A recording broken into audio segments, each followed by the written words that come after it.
ونصلي ونسلم على سيدنا ومولانا محمد رسوله النبي الأمين المكين الحنين الكريم الرؤوف الرحيم.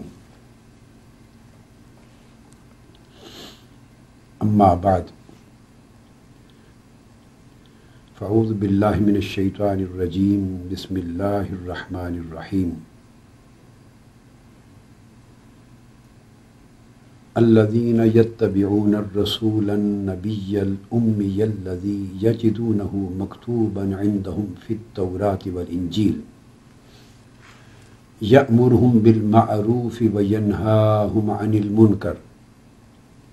ويحل لهم الطيبات ويحرم عليهم الخبائث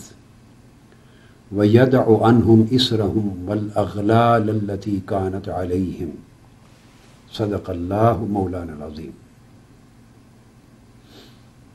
معزز ناظرین و سامعین، الحمدللہ تعالی ہم اسلام کے دین رحمت و شفقت اور دین الفت و مودت اور دین امن و محبت ہونے کے موضوع پر اور دین رحمت و سہولت اس موضوع پر ایک سلسلہ وار گفتگو کر رہے ہیں بحمد اللہ تعالی.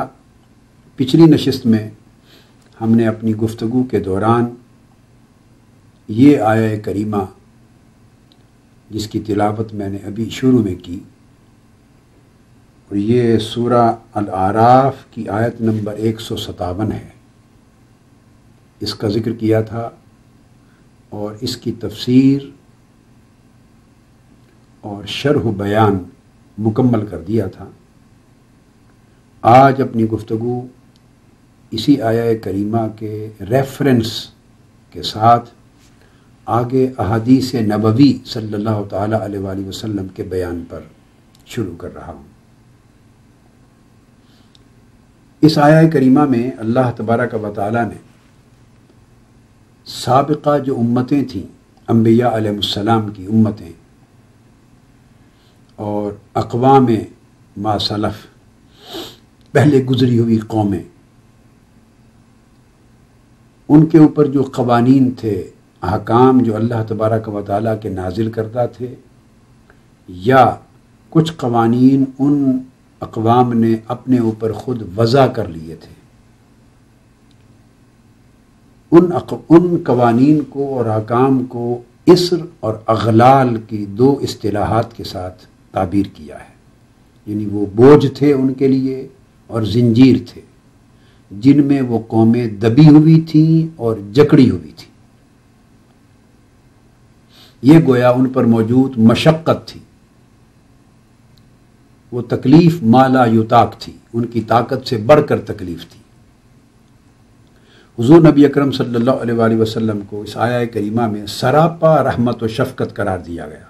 اور آپ کی پوری ہدایت دین اسلام کی جو آپ لے کر مبعوث ہوئے،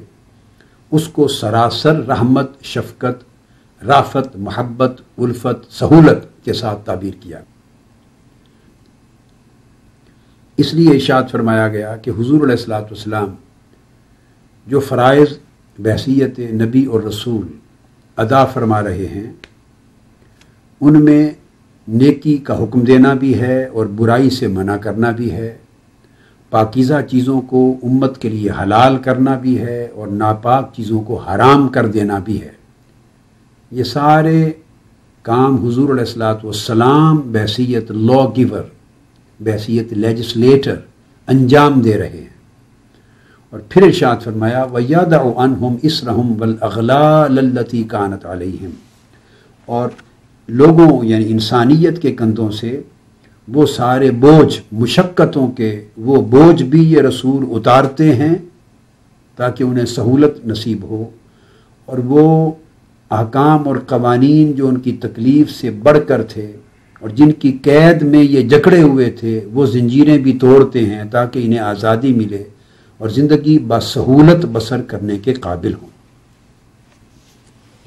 تو گویا اس آیہ کریمہ میں حضور علیہ الصلوۃ والسلام کو میسر قرار دیا گیا کہ حضور علیہ السلام ان کو سہولتیں فراہم کرنے کے لیے آئے ہیں۔ عسر کہتے ہیں تنگی کو۔ سابقہ امتوں کے احکام اور قوانین کئی تنگی پر مبنی تھے، یا انہوں نے ان کو تنگی کی صورتوں میں بدل لیا تھا، یا از خود اپنے لیے تنگ قوانین اپنا لیے تھے۔ تاہم جو بھی صورت تھی وہ ان کی طاقت سے بڑھ کر مشقت پہ مبنی تھے، اس لیے انہیں اسر اور اغلال، بوجھ اور زنجیروں سے تعبیر کیا گیا۔ اور حضور علیہ الصلوۃ والسلام انہیں آزادی دلانے والے، انہیں بوجھ سے نجات دلانے والے میسر بن کے آئے، اور آپ کا کام تیسیر ہوا، التیسیر، آسانی، سہولت فراہم کرنے والے۔ اور یہ جو سہولت فراہم کرنا ہے یہ تقاضائے رحمت ہے۔ اگر رحمت اور شفقت طبیعت میں نہ ہو تو انسان دوسرے کو سہولت اور آسانی مہیا نہیں کرتا۔ اگر طبیعت کے اندر روکھا پن ہو، سختی ہو، انتہا پسندی ہو، تو ایسی طبیعت والا شخص کبھی بھی دوسرے کے لیے سہولت اور آسانی کو ترجیح نہیں دیتا، پسند نہیں کرتا۔ اب اس پر اسی مضمون کی شرح میں چونکہ آج احادیث نبوی کا ذکر ہو رہا ہے، تو سب سے پہلے صحیح مسلم کی کتاب الطلاق میں حدیث آئی ہے۔ حضور نبی اکرم صلی اللہ علیہ وآلہ وسلم نے فرمایا، جسے حضرت جابر بن عبداللہ رضی اللہ تعالیٰ عنہ روایت کرتے ہیں، اور ازواج مطہرات کی شان میں ایک آیت نازل ہوئی، اس باب میں حضور علیہ الصلوۃ والسلام نے فرمایا، ان اللہ لم یبعثنی معنتا ولکن بعثنی معلما میسرا، رواہ مسلم۔ آقا علیہ السلام نے فرمایا، اللہ تعالیٰ نے مجھے ہرگز تنگی میں مبتلا کرنے والا، تمہیں تنگی میں، مشقت میں، قید میں مبتلا کرنے والا نہیں بنا کر بھیجا، بلکہ مجھے تو اس نے مبعوث کیا ہے دو شانوں کے ساتھ، ایک معلم کے طور پہ کہ میں تمہیں سمجھانے والا ہوں، نصیحت کرنے والا ہوں، تعلیم و تربیت دینے والا ہوں، اور دوسرا میسرا، اور ساری تنگیاں، بوجھ، مشکلات اور مشقتیں دور کر کے تمہارے لیے آسانیاں اور سہولتیں فراہم کرنے والا ہوں۔ تو میرا طرز عمل سراپا رحمت، رافت، شفقت اور محبت اور سہولت پر مبنی ہے۔ یہ صحیح مسلم میں آقا علیہ السلام نے کا فرمان روایت کیا گیا۔ پھر حضرت ابو برزہ اسلمی رضی اللہ تعالیٰ عنہ بیان کرتے ہیں کہ میں نے حضور علیہ السلام کے ساتھ 6 یا 7 یا 8 غزوات میں شرکت کی، مختلف روایتوں میں بیان آتا، وہ 7 اور 8 غزوات میں نے شرکت کی، اور ایک طویل وقت آقا علیہ السلام کی صحبت اور مجلس اور رفاقت میں گزارا۔ فرماتے ہیں، شہید تو تیسیر رہو، میں نے صبح و شام، لمحہ بلمحہ امت کے لیے، صحابہ کرام کے لیے آسانی مہیا کرنے کا طرز فکر اور طرز عمل جا بجا آپ کی سیرت طیبہ میں نے نمایاں دیکھا۔ ہر عمل میں، آپ کی طرز عمل میں، طرز فکر میں، حکم عطا کرنے میں، نصیحت و تربیت کرنے میں مقدم چیز ہمیشہ تیسیر ہوتی تھی کہ سہولت انہیں کس طرح فراہم ہو، آسانی کس طرح فراہم ہو، ان کے لیے نرمی کا راستہ کس طرح مہیا کیا جائے۔ آقا علیہ السلام کی فکر بنیادی طور پہ یہ ہوتی تھی، اور یہ وہی فکر ہے جسے قرآن مجید کی سورہ التوبہ کی آیت نمبر 128 میں بیان کیا گیا، حریص علیکم بالمؤمنین رؤوف الرحیم۔ اگر تمہیں تھوڑی سی بھی مشقت میں تم پڑتے ہو، تمہیں تکلیف ہوتی ہے، تمہاری برداشت سے باہر بوجھ ہو جاتا ہے، جو تمہیں اذیت دیتا ہے، تو معمولی سی تکلیف اور مشقت بھی حضور نبی اکرم صلی اللہ علیہ وآلہ وسلم کو اس کا احساس تڑپا دیتا ہے، پریشان کرتا ہے، آپ کی طبیعت مبارکہ پر اس کی گرانی محسوس ہوتی ہے، گراں گزرتا ہے آپ کی ذات پر، اور تمہارے لیے ہر بھلائی، ہر سہولت، ہر بہتری کے لیے آپ ہر وقت خواہاں اور کوشاں رہتے ہیں، اور مومنوں کے لیے ہمہ وقت سراپا رافت و رحمت بنے رہتے ہیں، سراپا شفقت و محبت بنے رہتے ہیں۔ یہ اس کی عکاسی ہو رہی ہے کہ آقا علیہ السلام کی حیات طیبہ میں ہر لمحہ جب بھی کوئی معاملہ صحابہ کرام کے ساتھ ہوتا اور آپ حکم دیتے تو اس حکم میں جو نمایاں خصوصیت ہوتی وہ تیسیر کی ہوتی، انہیں رحمت، شفقت اور سہولت عطا کرنے، مہیا کرنے کی۔ اسی طرح صحیح بخاری میں حدیث ہے، یہ جو ابو برزہ اسلمی کی روایت ہے یہ بھی صحیح بخاری میں ہے، کتاب العمل فی الصلاۃ میں روایت ہوئی ہے۔ اور اب حضرت عائشہ صدیقہ رضی اللہ تعالیٰ عنہ سے روایت ہے، یہ روایت بھی صحیح بخاری میں ہے، کتاب مواقیت الصلاۃ، اوقات الصلاۃ کی کتاب میں، صحیح بخاری میں۔ حضور علیہ الصلوۃ والسلام کے بارے میں ام المومنین عائشہ صدیقہ رضی اللہ تعالیٰ عنہ فرماتی ہیں، کان النبی صلی اللہ تعالیٰ علیہ وآلہ وسلم یحب ما یخفف عنہم، کہ آقا علیہ الصلوۃ والسلام کو ہمیشہ اس بات سے محبت ہوتی تھی کہ کون سا امر صحابہ کرام اور امت کے لیے آسانی پیدا کر دے گا، کون سا کام، کون سا عمل، کون سا طریقہ اور کون سا ایسپیکٹ سوچ کا یا حکم کا ایسا ہوگا جس سے انہیں سہولت ملے گی، ان کے بوجھ میں تخفیف ہوگی، انہیں آسانی مہیا ہوگی۔ اس بات سے آقا علیہ السلام کو ہمیشہ محبت ہوتی تھی، اس کا ہمیشہ مقدم اسے رکھتے اور اس کا خیال رکھتے۔ پھر ام المومنین حضرت عائشہ صدیقہ رضی اللہ تعالی عنہ ہی روایت کرتی ہیں آقا علیہ الصلوۃ والسلام کی سیرت طیبہ کا اور آپ کی سنت مبارکہ کا ایک بڑا خاص پہلو۔ آپ فرماتی ہیں، ما خیر رسول اللہ صلی اللہ تعالی علیہ وآلہ وسلم بین امرین الا اخذ ایسرہا ما لم یکن اسما۔ آقا علیہ الصلوۃ والسلام کو جب بھی کبھی دو امور میں سے کسی بھی ایک کو کرنے کا اختیار دیا جاتا، آپ کو اس کی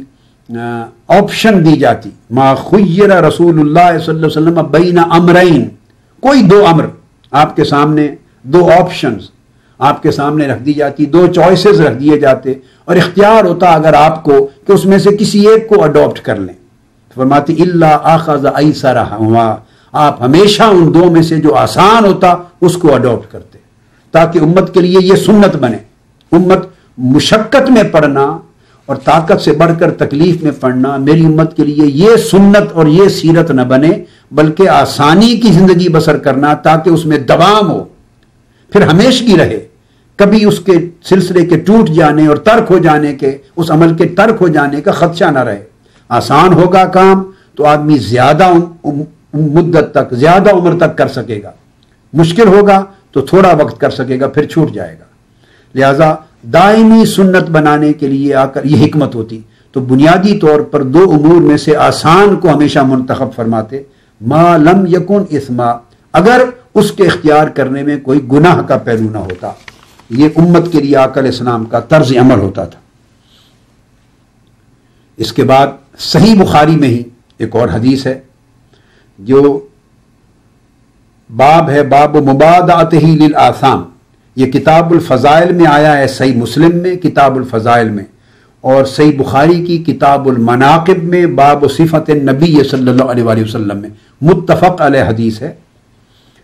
وہ یہ جو میں نے ابھی بیان کی ام المومنین عائشہ صدیقہ رضی اللہ تعالیٰ عنہ کی، کہ آقا علیہ السلام ہمیشہ دو کاموں میں سے آسان کا انتخاب کرتے اگر گناہ کا امکان اس کے اندر نہ ہوتا۔ یہ حدیث صحیح بخاری کی کتاب المناقب یعنی آقا علیہ السلام کی خصوصیت کے بیان میں آئی ہے۔ اب حضرت ابو ہریرہ رضی اللہ تعالیٰ عنہ، ان سے روایت ہے، اور یہ روایت بھی صحیح بخاری میں ہے، اور امام بخاری نے اسے کتاب الایمان میں درج کیا ہے، اور کتاب الایمان کے اندر ایک باب قائم کیا ہے، باب الدین یسرن، کہ دین سراسر آسانی کا نام ہے، دین سارا کا سارا آسان ہے، یہ عنوان بنایا ہے باب کا پورا صحیح بخاری کے اندر۔ آپ اسے اندازہ کر لیں کہ یہ کنسپٹ آج کا نہیں ہے کہ آج ایک وار اگینسٹ ٹیرر ہے۔ بعض اوقات ایسی باتیں سنتے ہیں لوگوں کے، بعض اوقات دماغ تنگ ہیں، سوچیں تنگ ہیں، مطالعہ نہیں ہے، نہ ڈیپ ہے، نہ گہرا ہے، نہ وسیع ہے، نہ بخاری، مسلم، ابو داؤد، ترمذی اور سیاستہ کے علاوہ کتب حدیث کو، کتب سیرت کو، کتب اخلاق نبوی صلی اللہ علیہ وسلم کو مطالعہ کیا ہے، نہ حضور کے فضائل کی کتب کا، نہ شمائل کی کتب کا، نہ حدیث نبوی کا، نہ تاریخ و سیرت کا کچھ مطالعہ گہرا نہیں ہوتا، سرسری سا علم ہے۔ جب اس قسم کی باتیں سنتے ہیں تو وہ سمجھتے ہیں کہ شاید بعض لوگوں نے یہ آج کا ایک ماحول دیکھ کر، آج کے رجحانات کو دیکھ کر، آج ایک شرق تا غرب عالم اسلام کے اوپر جو حملے ہیں، جو تانے ہیں، جو الزامات ہیں، جو اتہامات ہیں، ان سے متاثر ہو کر اس کے رد میں اسلام کے دفاع میں یہ باتیں گھڑی جا رہی ہیں. یہ بعض ناداں، کم فہم اور کج فہم مسلمان بھی سمجھتے ہیں، جن کے پاس علم کم ہے اور غصہ زیادہ ہے، دین کی دعوت کا کام کرتے ہیں، تو وہ بھی یہ سوچتے ہیں، اور غیر مسلم بھی یہ سوچتے ہیں. نوجوان نسل جو بالکل سیکولر مائنڈڈ ہے وہ بھی سوچتی ہے بعض اوقات کہ یہ بالکل حالات کے مطابق اسلام کو اب یہ پروجیکٹ کیا جا رہا ہے، اور وہ سمجھتے ہیں شاید اصل تعلیمات دین میں خدا جانے یہ بات تھی یا نہ تھی،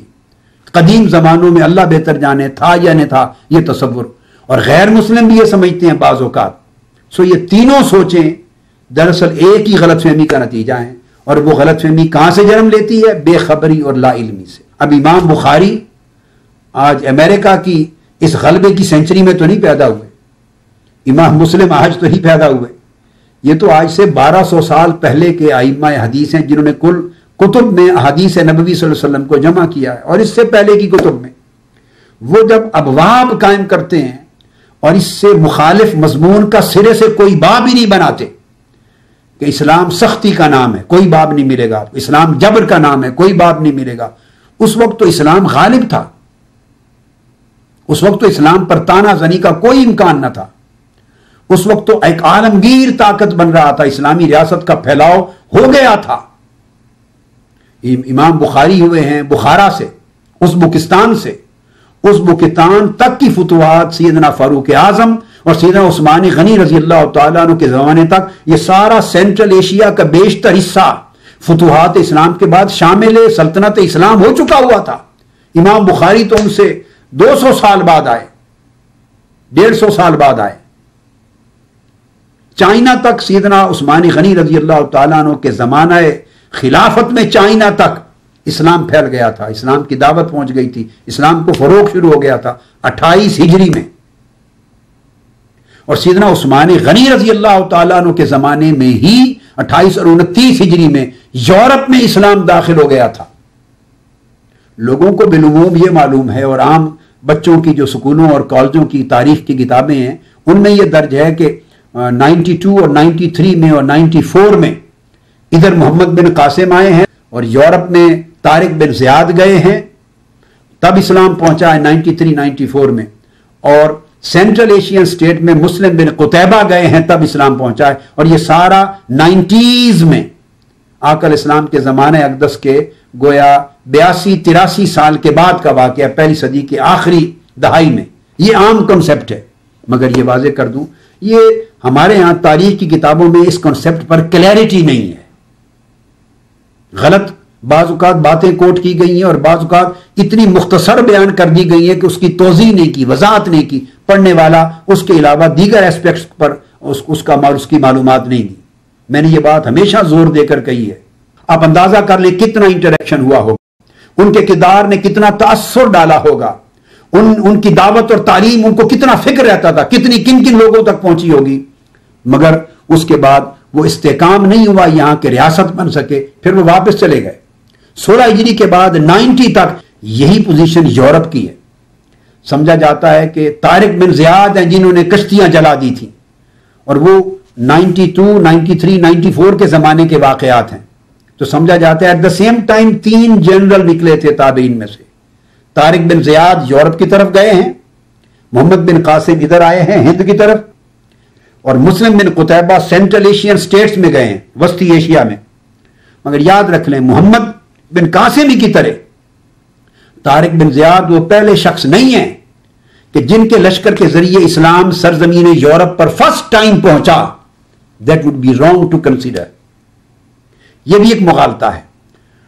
طارق بن زیاد کے پہنچنے پر تو وہاں سلطنت اسلام قائم ہو گئی یورپ کی سرزمین پر. فرسٹ ٹائم جبل الطارق کے مقام پر فتوحات کا آخری چیپٹر لکھا گیا، قائم ہوئی، اور پھر وہ قائم ہو کر آگے چل کے اپنے وقتوں میں بعد ازاں پھر وہ غرناطہ اور قرطبہ تک ایکسپینڈ ہوتی چلی گئی. تو چھاونی قائم ہو گئی باقاعدہ، اور وہاں اسلامی گورنمنٹ چھوٹی قائم ہو گئی ہے خطے پر، یورپ کی سرزمین پر. مگر انٹریکشن اسلام کا، اسلام کی دعوت، اسلام کی آمد سرزمین یورپ میں سیدنا عثمان غنی رضی اللہ تعالیٰ عنہ کے زمانے میں 29 ہجری میں ہو چکا تھا۔ ہمارے ہندوستان میں کراچی اور دیبل اور سندھ کی سرزمین میں اور بلوچستان ایران کے راستے، عراق سے ایران آئے ہیں اور ایران کے راستے خزدار اور بلوچستان کے صوبے کو کراس کرتے ہوئے سندھ میں داخل ہوئے ہیں، دیبل تک، کراچی تک، یہ 16 ہجری میں عہد فاروقی میں، اور افریقہ کو فتح کرتے ہوئے مغرب سے ہوتے ہوئے پھر وہ یورپ میں گئے ہیں، وہ 29-30 ہجری میں صحابہ کرام گئے ہیں، عہد خلافت راشدہ میں دور عثمانی تھا، 30 ہجری کی بات ہے۔